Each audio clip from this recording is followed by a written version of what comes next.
everybody, welcome back to the Craft Beer Hub. I've got another beer review for you, and it is of this.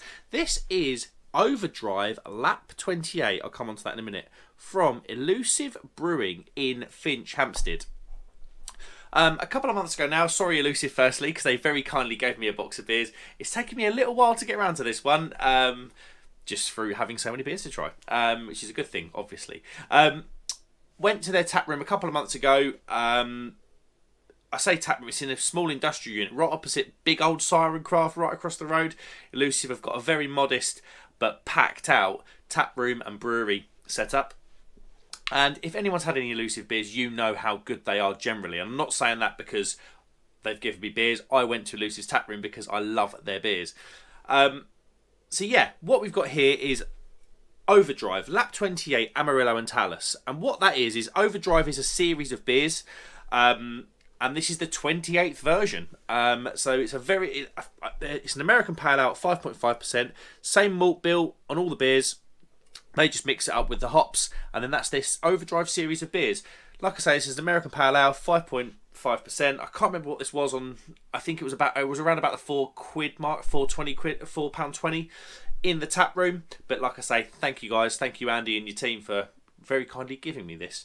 I've got a Sierra Nevada. It's an American Pale Ale. I've got a Sierra Nevada American pint glass. Let's get this open and into the glass. Nice bit of smoke on the can opening. I love an American Pale Ale. A lovely balanced American Pale Ale. It's lovely and malty with those beautiful tropical, often slightly, obviously slightly piney sometimes. Hop notes. So what have we got here? We've got a very light, very subtly hazy beer. Carbonation's going mental in there. This is a nucleated glass. We've got a 2-finger white, fluffy, foamy head. That looked really, really good, doesn't it? Let's get an aroma then, see what we get. Wafer malts, but straight away the thing you really get whacked with is tropical fruits.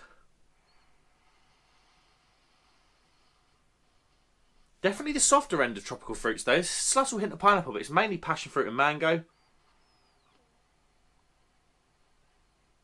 Something slightly floral in there as well, which is quite nice.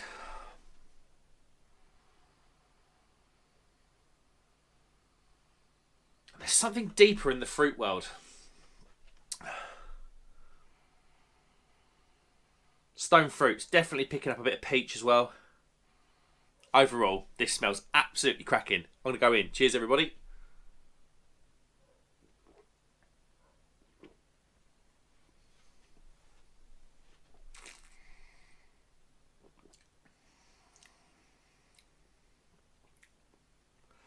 Wow.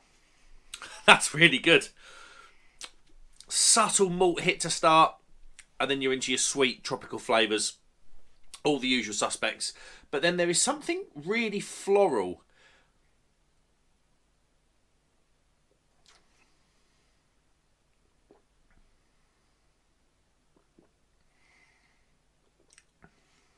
Your mango, passion fruit and pineapple.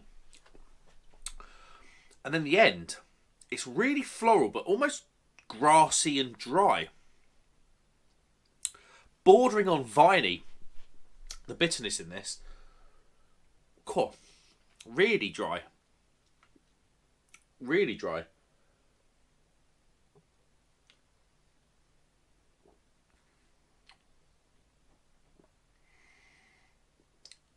But I'll tell you what, you could smash this. Oh, that really dry ending. I love it. I absolutely love that. And I think this is what makes these... Oh, that is so dry. This is what makes these beers so smashable. You've got all the lovely, sweet, juicy flavours up front. Slightly malty, but not for long. And you're straight into those tropical hop flavours. And then the dryness, it almost like invites you back in. I say it all the time when I talk about dryness in beers. And that's the way I find dryness in beers. I just find that it almost just... The dryness just almost wipes the palate clean and invites you back into the beer. And you know what you're going to... There we go. You know what you're going to get when you've... You know what you're going to get when you go back in for this beer. It's just going to be lovely, sweet and smashable again. I don't want to say quaffable. I try and avoid saying quaffable. Hold on, we ain't got the lights on. There we go, look.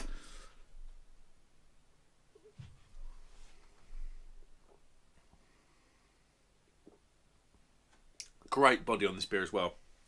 Carbonation died a little in the mouth, which I think's done it a few favours.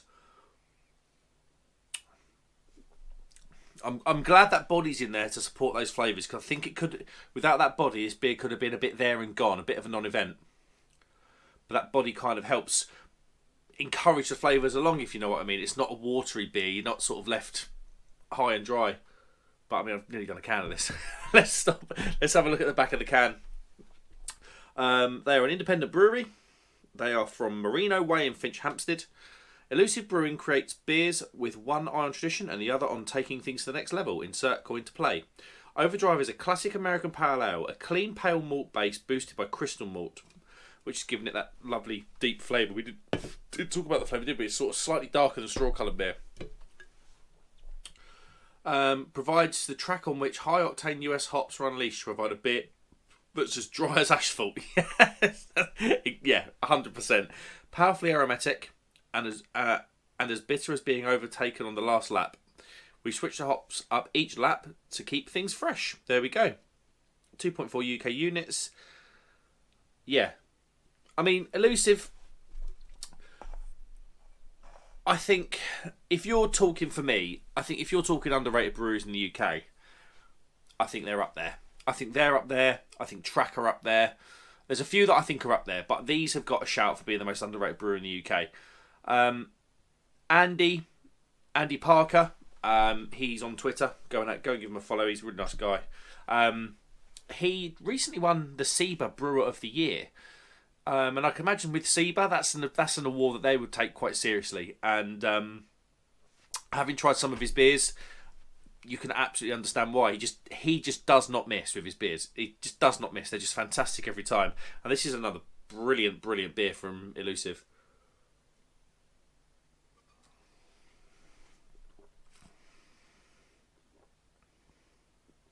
It's got so much character to it. And then the bitterness comes in. It's just a really good beer. They're going to nail the bitterness, aren't they, I suppose, because the Oregon Trail is one of their famous beers. West Coast IPA, that is. But yeah, that's a really good beer. So much character. It's crisp, it's refreshing, it's got sweetness to it, but then the bitterness keeps it honest. The body gives it a nice bit of profile in the mouth and supports those flavours. I absolutely love that. As American Pales go, it's absolutely up there for me. I've really enjoyed drinking that. There's not much of that can left, and I've nearly done it. Yeah, what we're going to rate it? I'm going to rate it.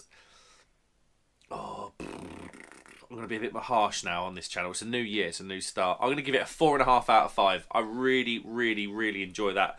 I think the bitterness the really lasting bitterness would put a lot of people off. It hasn't me, but just be aware if you do like your lingering bitterness, or if you don't like your lingering bitterness beers, this one might not be for you. But yeah, what a beer nonetheless. Thanks very much, guys. Like and comment and subscribe if you would be so kind. I will see you on the next one. Cheers.